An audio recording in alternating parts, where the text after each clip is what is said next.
start. Okay, today we give an overview of cell technologies. There are three of us, me, Mal Steiner, and Joe Berry, and we'll cover silicon, three fires, and perovskites.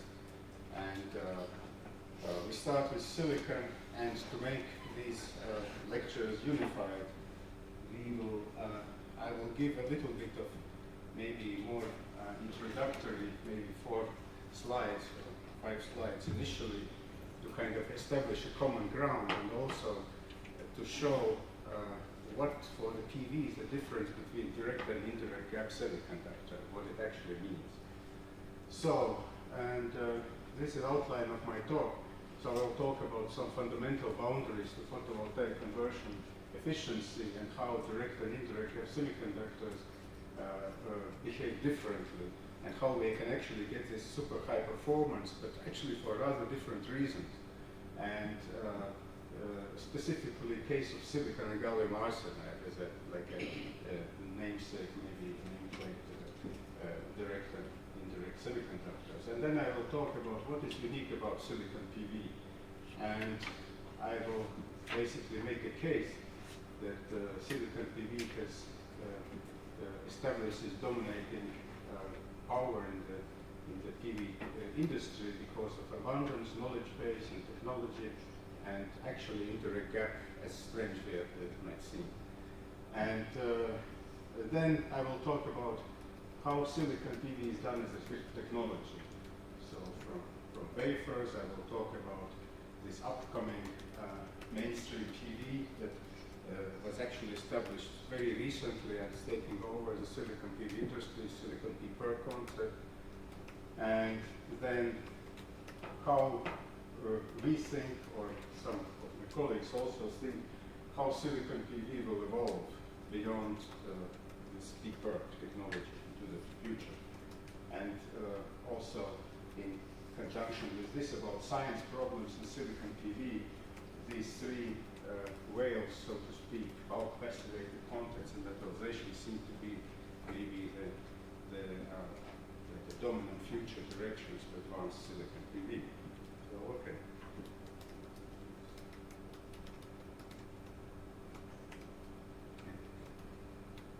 So, let's start with a simple question, which is actually not simple at all. How do we get electricity from sun's photons using a semiconductor? And when I prepared this presentation, it reminded me of many negotiations I'm sure many of you have had with some kind of salesman. You kind of go and you say, oh, I need to do this. And then they say, well, we have this great product, this spectrum, but, there is this print and there's finer print and finer print, and at the end you basically got quite little for it. Big price, but of course we are trying to advance.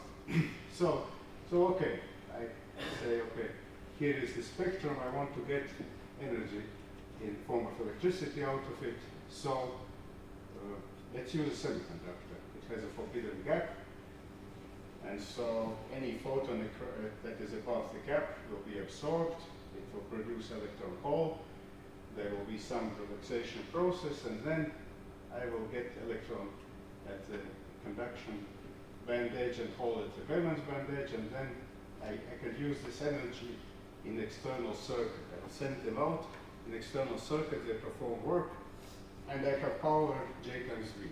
So everything seems fine. So immediately you can see, okay, the first price I have to pay, that there is a gap.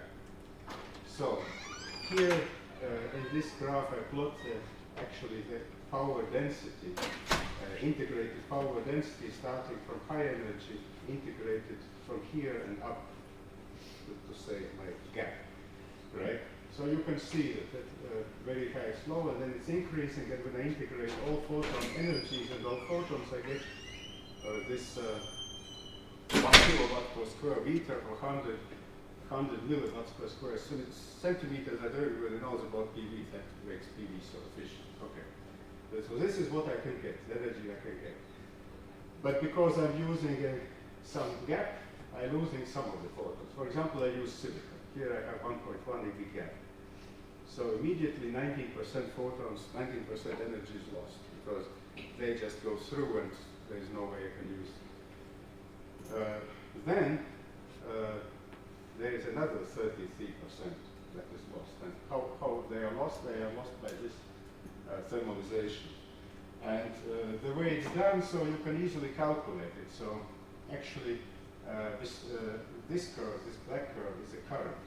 So if you just count for every photon, you assume you generate one electron-hole pair, which may not be the case for some advanced cell concepts that you guys will develop in the next 10 years. But right now, this is what happens in a normal solar cell. One photon, one electron-hole pair comes out fine. And then, so if I take this and then I count count these pairs and actually integrate them, and I can get current. And this is also probably this curve you know very well. So again, similarly as energy goes up, and for silicon, this current is about 45 milliamps per square centimeter. And if I integrate it to the very end, I get something maybe closer to 67 milliamps per square centimeter.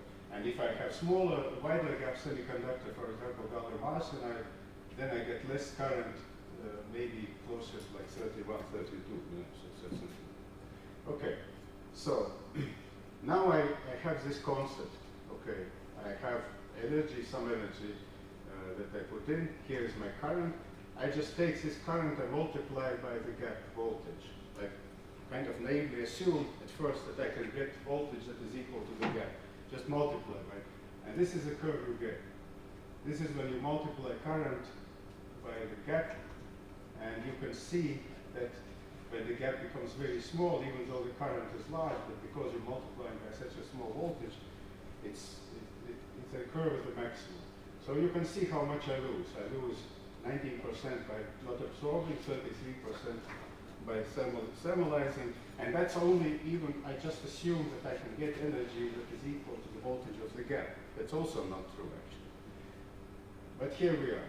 Okay, so let's go further. This is now, print becomes finer and finer, basically. So, this is my naive picture. Okay, here I have my gap, here is my battery, so to speak. This is my voltage.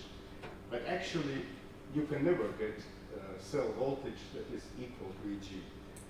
What you actually do, you get a voltage that is equal to separation of these quasi-Fermi levels in the cell. And that's always less than the gap.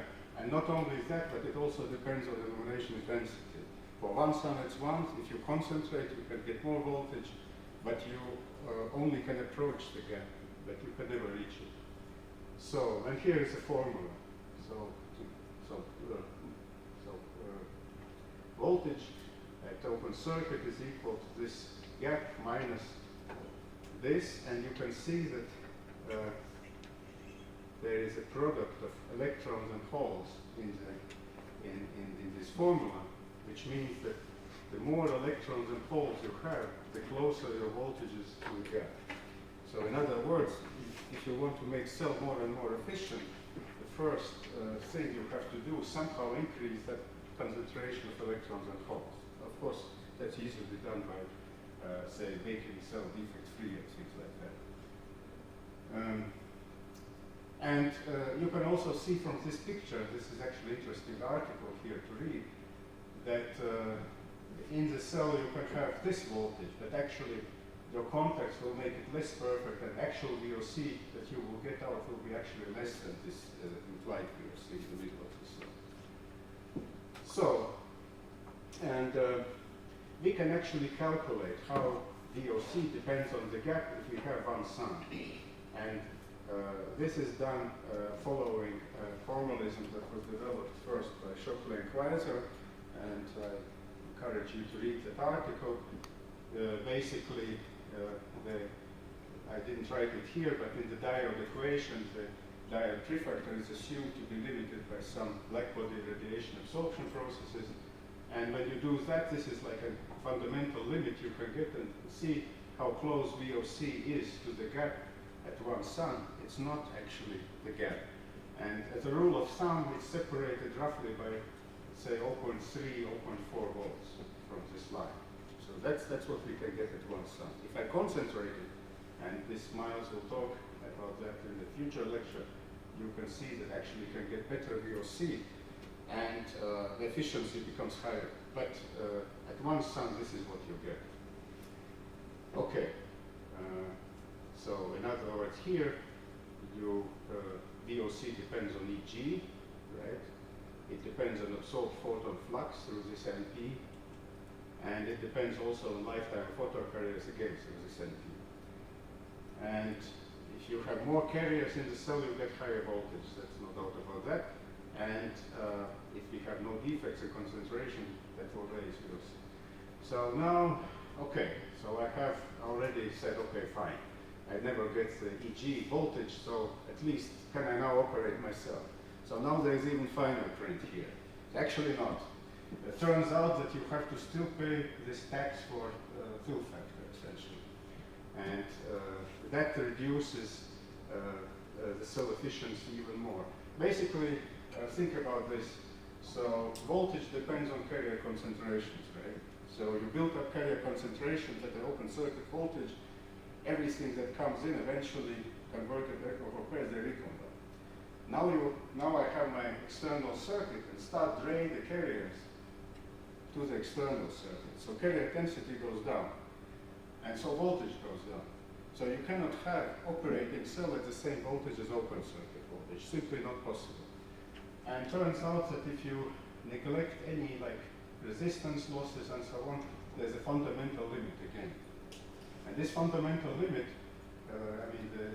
this is like empirical formulas. There's kind of like a transcendental equation you have to solve. It's not, there's no analytic solution to that. But this formula describes that dependence up to 4 significant digits. And what you can see is that this fill factor, which is the power you get out of the cell versus the power you expect to have, which is the product of JSC and VOC, depends on open circuit voltage only. Actually, open circuit voltage divided by KT. That's the only parameter it depends on. It's a completely fundamental relationship. You can make cells, whatever.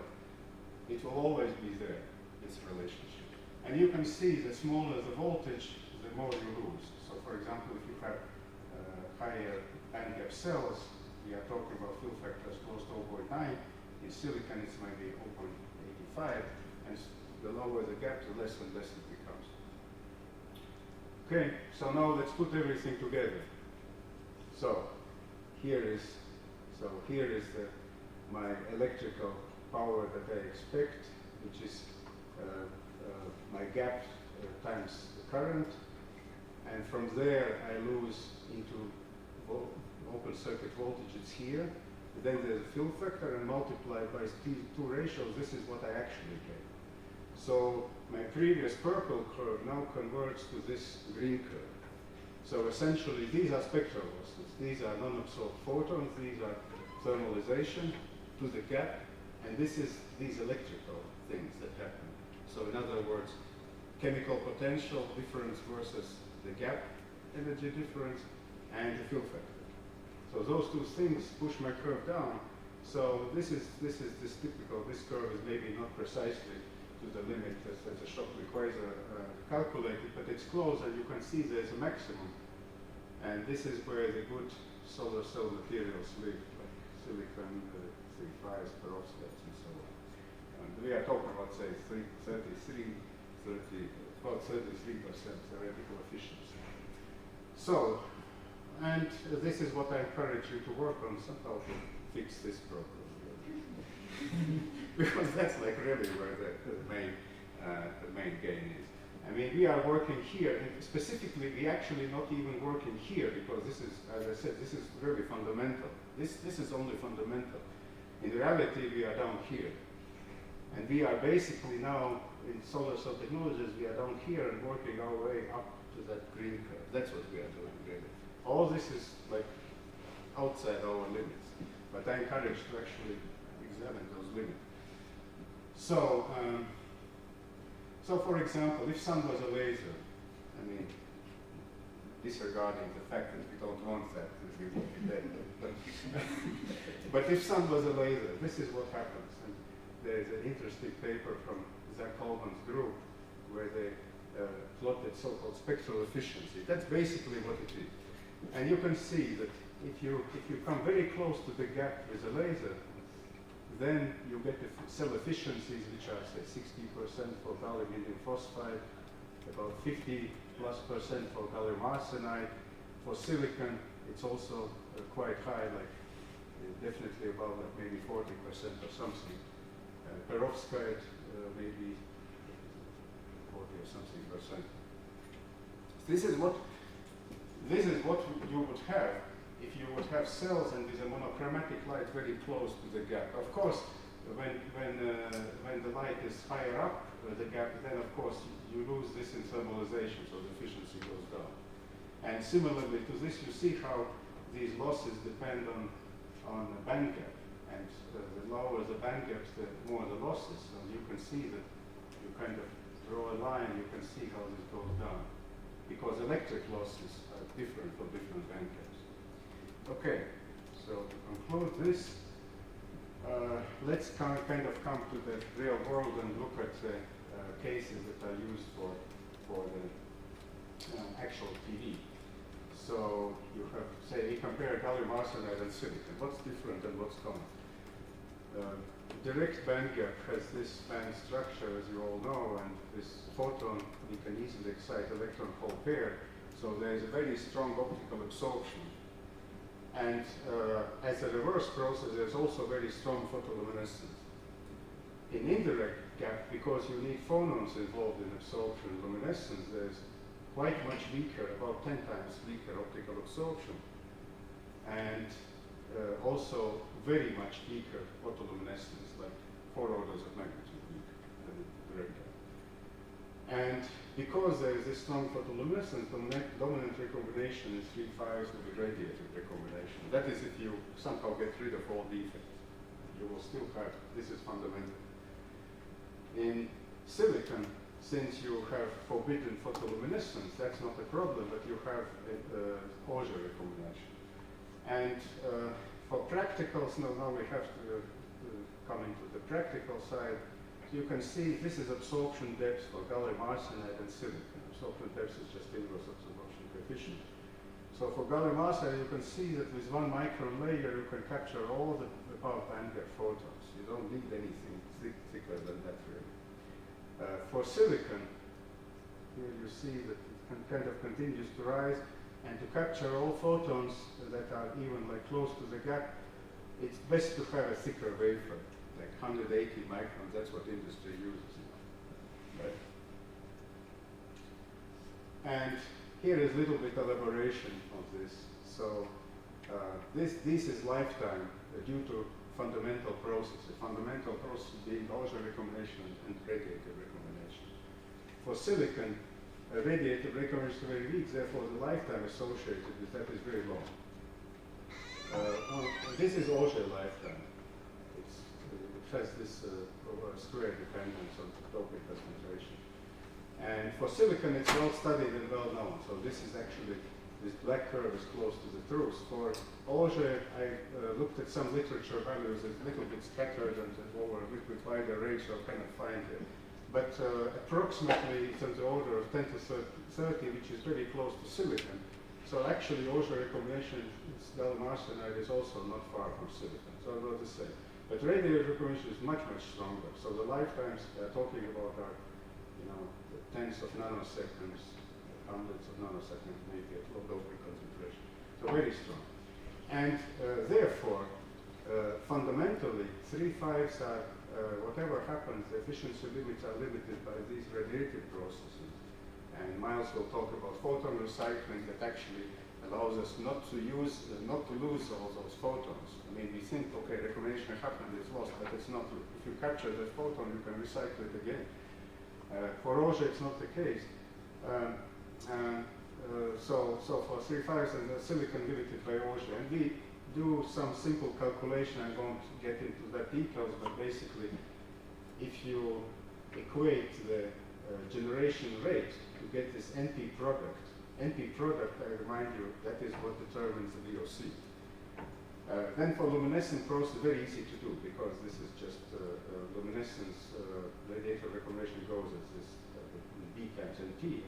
So if I take 2 microns layer, I get the NP product 6 times 10 to the 30th, and with intrinsic carrier concentration for gallium arsenide, I plug in here, I get VOC of 1.8 or difference between gap and VOC 0.32. So that's very close to the actual what people have observed, very, very best cells, right?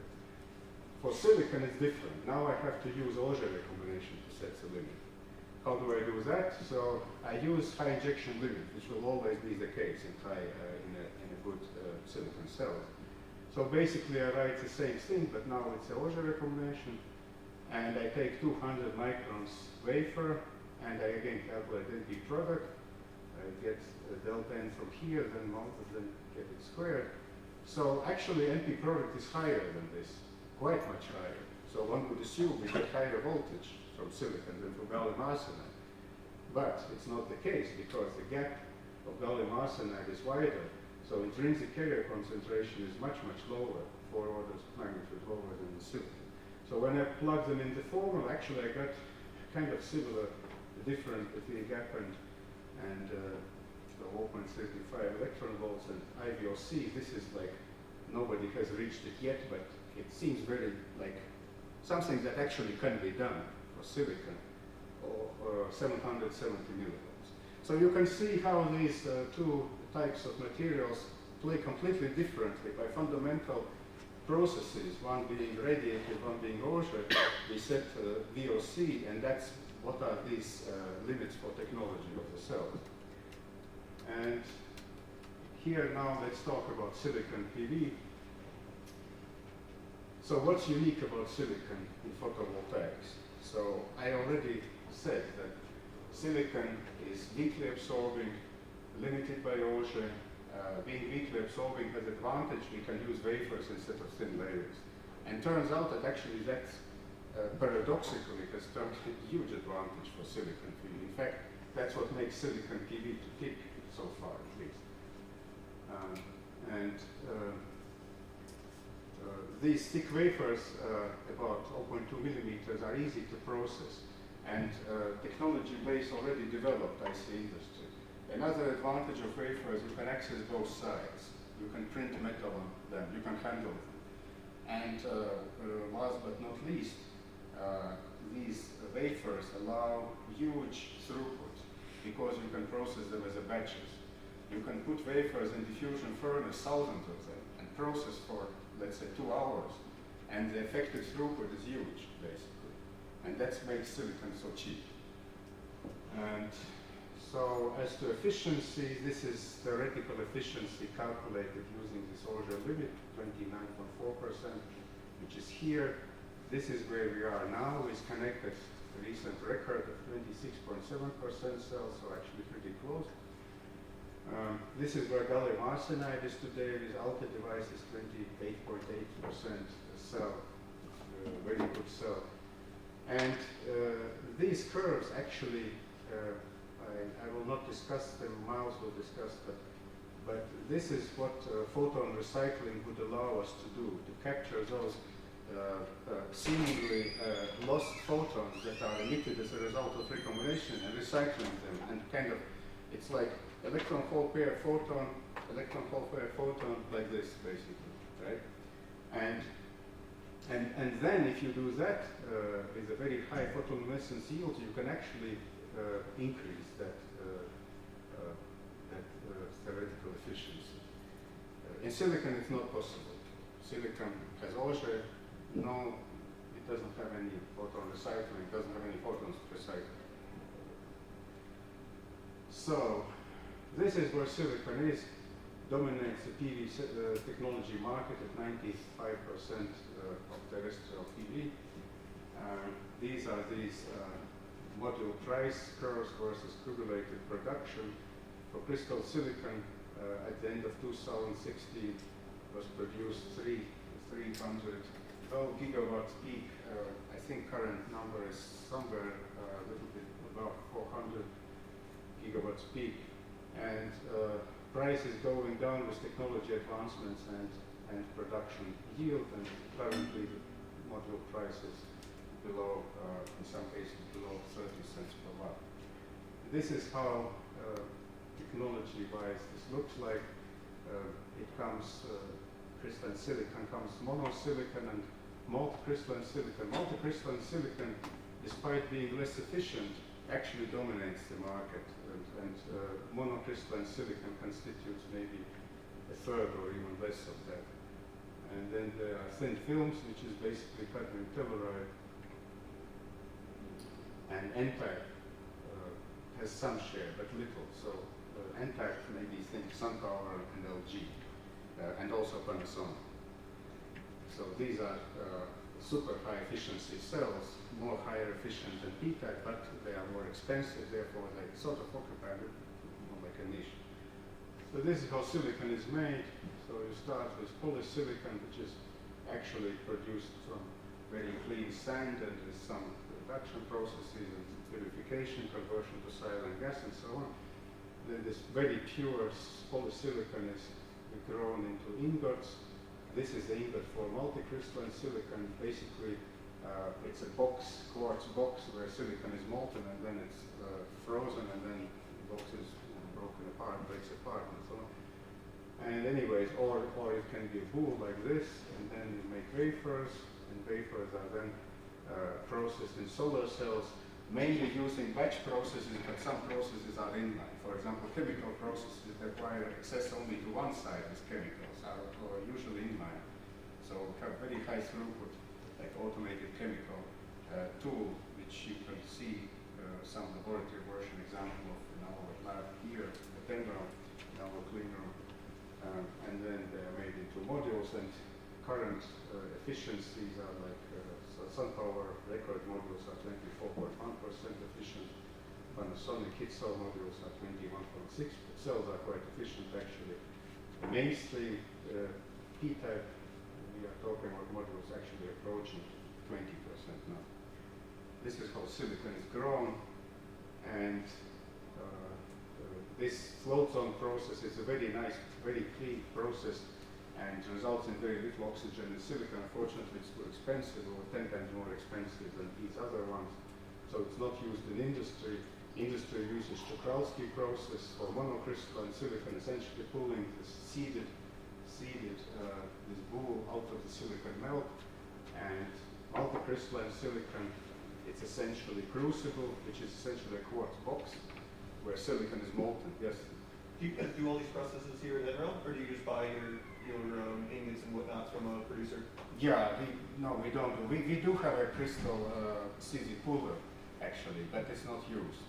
It's to run these processes requires, this is a big project, basically. You cannot just, and also it's good that it's run all the time. So, N-type or P-type, so you see how silicon is sensitive to impurities.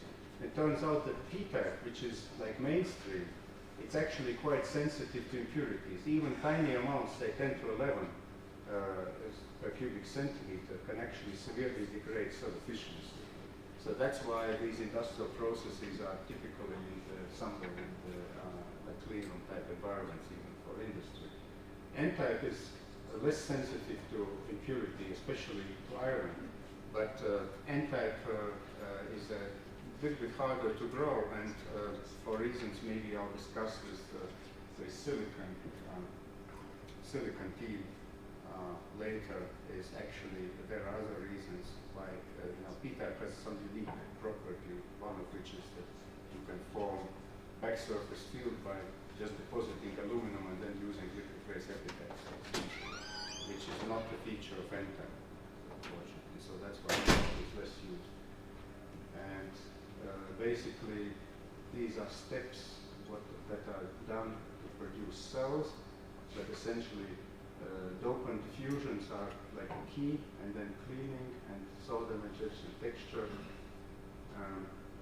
The junctions are made by diffusion right now in industry, but the next generation maybe will change that. And finally, metallization. This is one of the enabling this is a list of like enabling processes for silicon PV. It's quite unique, and actually it might be that some of them will be eventually adopted for other cell technologies because some work really so good. So of course, wafering, this is unique to silicon, not important for thin films. Texturing, you can produce texturing like this to capture light by double bonds and also traps a long wavelength light by just very simple chemical etch process, which is very highly selective to crystalline facets. Like one doesn't etch and 100 etch very quickly, so you produce this. And then using aluminum for back surface field and P-type silicon, that's also very simple process and very enabling actually for silicon PV. And then of course enabling gettering as a byproduct. So cell is then at some point is brought to high temperature step. That high temperature steps that many things at once. So and these things are like forming of the aluminum back surface field, firing through the paste, and also passivating through the hydrogen released from the nitrate. And so passivation is a big part of silicon PV. And this inexpensive metallization by screen printing, people talk about different types of metallization, like electroplating and all this, and it's all good, but screen printing is so elegant and cheap that it just beats everything. So essentially imagine you put the screen print paste on top of layer which is completely isolated, nitrate, nothing, no current passes through. Then you fire it through some special sequence at 800 centigrade, and magically there's a chemical reaction. That paste eats through the nitride, contact silicon, and you have a really good contact. So no need of like lithography, laser scribing masks, just happens automatically. And this is how we see maybe the evolution of silicon PV. So it used to be very recently, even like 3 years ago, dominated by this very simple structure, aluminum back surface field cell, where the front was, screen printed paste, passivated, diffused phosphorus, and so on, but the back was simply aluminum paste. So you form this back field by you dope it by aluminum, simply by this high temperature step, forms a tic-tic, essentially silicon, liquid silicon aluminum alloy, then cool down, liquid phase epitaxy happens, and you have this this doped region, very highly doped P plus region is aluminum. But the recombination is very strong. So P-PERC cell, which is now the new standard for industry, it has now, the back is passivated mostly, but maybe a couple % area is actually aluminum back surface field cell. That's enough for collecting current. So now cell efficiency suddenly goes up quite a lot, from say 18% here to 23% and up to a very big advancement. And then selective emitters, just put dopants underneath the grid to minimize the recombination from the metal. That's another advancement. So the roadmap says we have to reach 24%. It might be that roadmap will be reached faster than we think. It's already 23% up already. But this is not the next generation, so these are cells which do not require dopant diffusion, which has so-called passivated contacts with an extremely high passivation of silicon wafer. Silicon wafer is very high lifetime, and these contacts are put down very gently, and metallization is done very gently. So this is a hit cell, and these are variants of like high temperature analogs of hit cell, where passivation is, instead of being done by amorphous silicon, is done by tunneling oxide. So for example, here you see the tunneling oxide, which is very good passivation layer for silicon wafer, but being only about 1.5 nanometers thin, it allows tunneling. And so current actually can go through, so you have both passivation and transport. And this is, for example, the Tri-X cell by Silevo, 23% was done that way. This is about P-PERC, I will not repeat that. coming back to here, so here anyways, I think that one. So maybe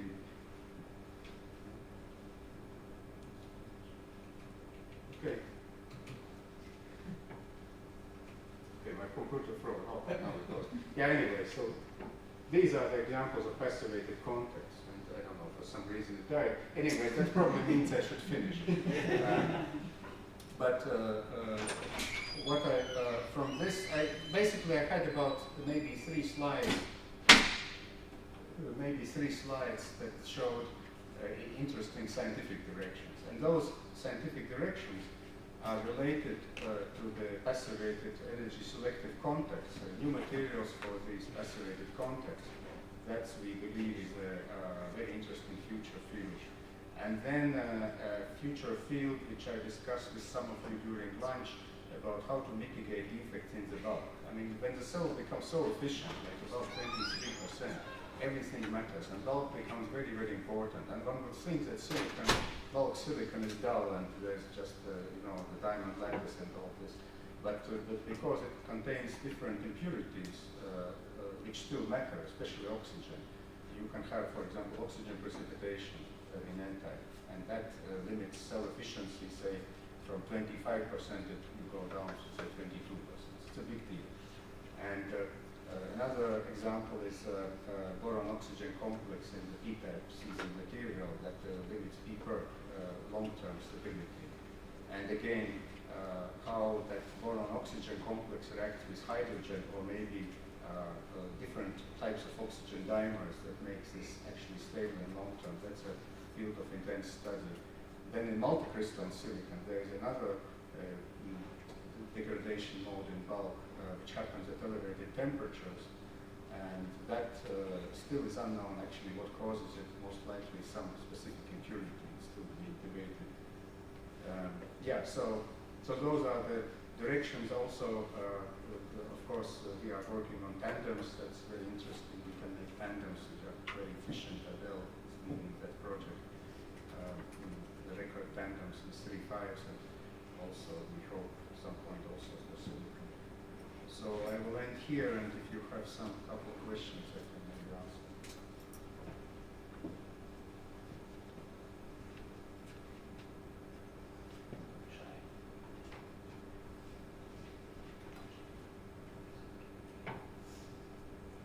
That's a general question.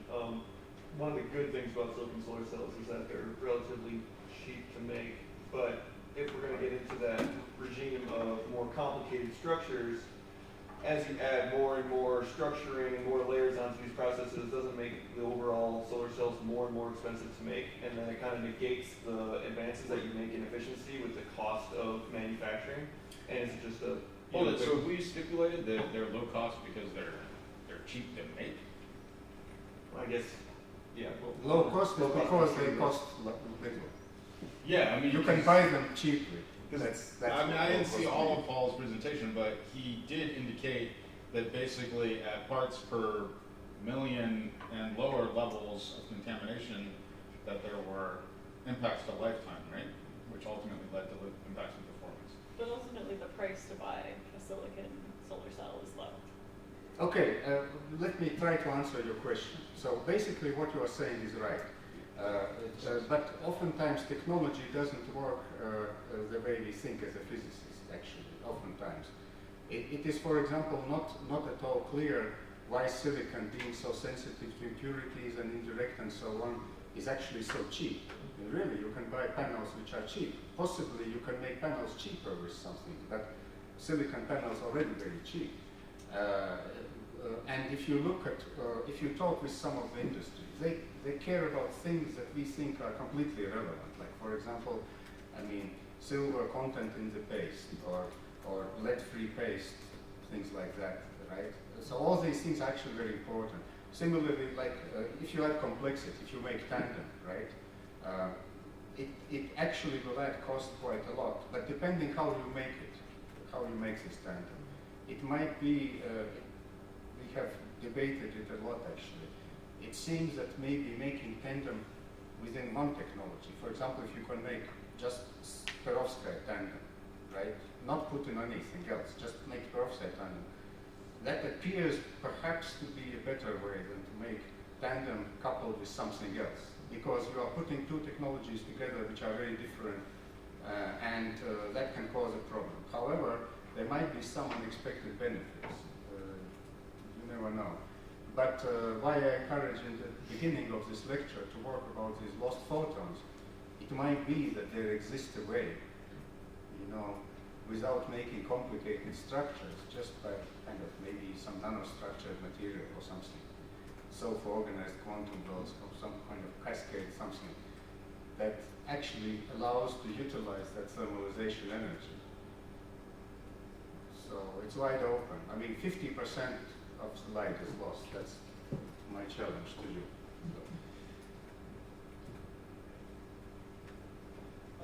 Why were the diffusion links for the indirect bandgap materials so much longer than the diffusion links for the direct bandgap material? Can you elaborate on that more? Yeah.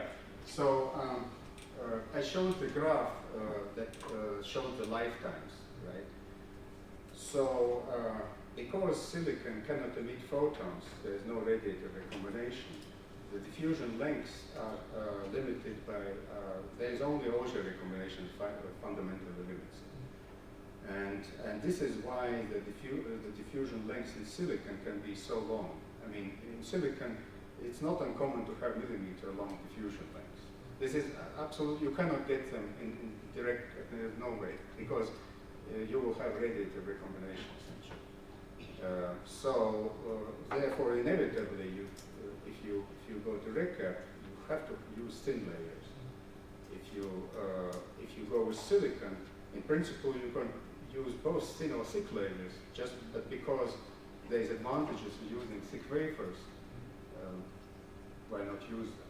It would be disadvantage actually to silicon to use thin films. You have to capture the light and it just